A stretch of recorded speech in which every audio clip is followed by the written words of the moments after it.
Right. Thank you, Kendall.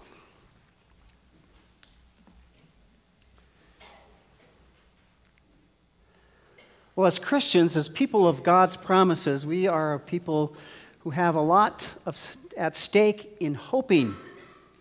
That we are people who live in hope that God will come through for us. God coming through for us. And one of the ways we live into that today is we trust that God is a healing power in our lives. And so we go to the altar today to have a prayer said for us and the anointing of oil that God is at work healing us, bringing us to a better place. God coming through. It's our hope. One of the great hopes, of course, for us is at our end that God would come through for us. And the book of the Revelation gets at that today, where at the end this New Jerusalem comes down and we hear that in this Jerusalem there is no more crying, no more sorrow, no more pain. Now there's a hope for us who live in this world, that God would come through for us. As I read this parable that Jesus uses in Matthew 25, I hear in there the hope of the bridesmaids. The bridesmaids want to get into the banquet, to the big wedding feast. I mean, it's a big deal back. It's a height of feasts in the ancient world. And they want to get in there. So they go out with their lamps in the evening, and all 10 of them have lamps and get ready to wait. Get ready to wait because they hope they can be swept along in, that the bridegroom comes, and they'll be in that banquet. And I think couple of the things you hear in that first is, of course, hope in the future. For that better future means waiting sometimes in a not so good present. Waiting's not easy on a good day, but hope means we're going to be waiting. If we have hopes, we're waiting. And part of what's driving that is we know the present isn't so great. And for bridesmaids back in the day, it probably wasn't the greatest of worlds. We imagine that world filled with largely what we call today peasants. So these poor young girls were bottom of the social pecking order, if you will, being told what to do. They're probably involved in a lot of manual labor, and there was scarcity. People went hungry back in that day, so they could have too been hungry. So to go into a banquet where they're included in this celebration and there's abundance of food, easy to imagine them hoping for that moment, to belong and be included in all of that. Well, for us, we have a lot of things, I think, that drive our hope in our day. Certainly, if we have a fair bit of suffering or pain, you can't help but hope, can you? If you got a bad back, you are hoping for relief. Now, you're going to the doctors, you're probably praying, who knows what all you're doing. But if your back is aching bad enough, and the same with, I think, things that happen in our souls. If there's bad enough conflict in your life, you are hoping to get that resolved and to move past it and to do better. When things are bad enough, they demand our attention, don't they? They get in front of our heads and we can't push them off but for just a little brief time, and then they snap back on, and there they are, the center of our attention when they're bad enough. But I would hold that even on a good day, we have reasons to hope. Even on a good day, if I just kind of go through my body, I realize, oh yeah, I got a little ache over there. Because I still can imagine something better. Or I lost this thing, and it wasn't a big deal, but yeah, it still kind of bugs me. I lost that. And there's always imperfection for our world. There's always something that we can imagine to be improved. And I think it drives us to hope. Hope for us, then, that God would come through. So we have these 10 bridesmaids out there hoping, and it says 5 are wise and 5 are foolish. And the difference is the wise one bring extra oil. And usually when we interpret this parable, we think of the oil as faith. And I think that's pretty true. Because and you say, well, you've been talking about hope. But hope and faith are pretty tightly related. Hope is just faith for something in the future, is it not? So the oil is faith. And so 5 bring extra. Some, they still lit their lamps, even the foolish ones. But they didn't have enough to get deep into the night. And what I hear in that is an expectation that just a little is going to get us through, and the other ones, the wise one had this notion that things can take as long as they take. I think it's an important notion for us. It doesn't work everywhere, but at many points of our lives we find out that some things take as long as they take. They can't be forced, is what it's getting at. So I learned that lesson when I was working with some pretty deep grief in my life. And if you've wrestled with grief, It's not something you can force. Grief just kind of unfolds as it's going to unfold in you. You can have a more positive environment for it, but it unfolds in its time. And it keeps coming in waves, and it takes as long as it takes. And that can be quite a long time. It may not be as bad. As it gets better, it's not as bad, but there's still waves for many of us for years as grief unfolds. It takes as long as it takes. You know, an example from the physical world of that principle is the rose stem. Imagine a rose stem, and at the top is the flower, and it's all closed up. And we bought that rose stem or got that rose stem because we want the full flower open. Now, you can't do anything to make that rose flower unfold. Nothing can happen. You can't do anything about that. You can grab it, excuse me, and start pulling the petals out. You tried that one? How's that working for you? You pull the petals out, and you just ruin the flower. It's just ruined. The flower needs, in its time and place, simply to unfold. And that takes as long as it takes. But we know what's going to happen. The question for us is, how are we going to deal with the waiting? The fact that we're longing for a better day or a better situation for ourselves, how are we going to deal with the waiting? Because that's what's so tough, isn't it?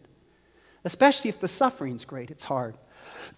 I think of a woman, elderly woman that I visited in a care facility on my internship. That's quite a while ago now, but I still remember her. She was 90-something, and she had gone blind. And she was pretty much deaf, kind of person that was so deaf you had to yell at her. And there she was. And her comment was this, and she repeated it a number of times: "I don't understand why the Lord won't take me." And I thought, yeah, I don't understand either. If I was, blind and I couldn't hear worth anything, and my world would be all closed in on me, I would be hoping for God to take me home too. Understand that. And she was expressing her frustration, her disappointment, excuse me, in that whole process. And I understand that. In fact, I think she was doing something that was really important, and that was expressing it. Our psalm, one of my favorite psalms, a go-to psalm for me, is Psalm 130. We sang responsively that psalm today. And it begins with, "Out of the depths I cry to you, O God." And then we all know something of the depths of this life, whether it's from suffering or troubles or whatever it is, just that hard place. And it helps us express that. That's why we do these psalms. It helps us express at times, it's out of the depths, God, I cry to you. It goes on saying, "O Lord, hear my voice. Let your ear be attentive to my supplication." Pulling at God, do something here, God. We get that too. Lord, answer this. I'm not in a good place. You've got to do something. It goes on to say, "My soul waits for the Lord, and in his word I hope." There it is. My soul waits, and in his word I hope. We have these promises from God that God is going to come through. In his word I hope. I'm holding on to that one. And it goes on to say, "My soul waits for the Lord more than the watchman for the morning." More than the watchman for the morning. It repeats that phrase. I think most of us have some experience of having to push through the night. Whether that's driving, not a good idea. Been there, done that, not a good idea. Or working. I've pulled some night shifts. I imagine most of you have maybe pulled some night shifts. And that night can go on, can't it? It drags. When you're trying to stay up all night, it just hangs on you, and you're trying to function with a tiredness drooping on you. So your soul waits like that sometimes for God. Just like these bridesmaids who get sleepy, literally sleepy. So my soul waits for the Lord. But you know what? The morning always comes too. We know it. And the night takes as long as it takes. But the morning comes. And we are the people of God who say, we're going to burn our little lamps, trusting that's going to happen.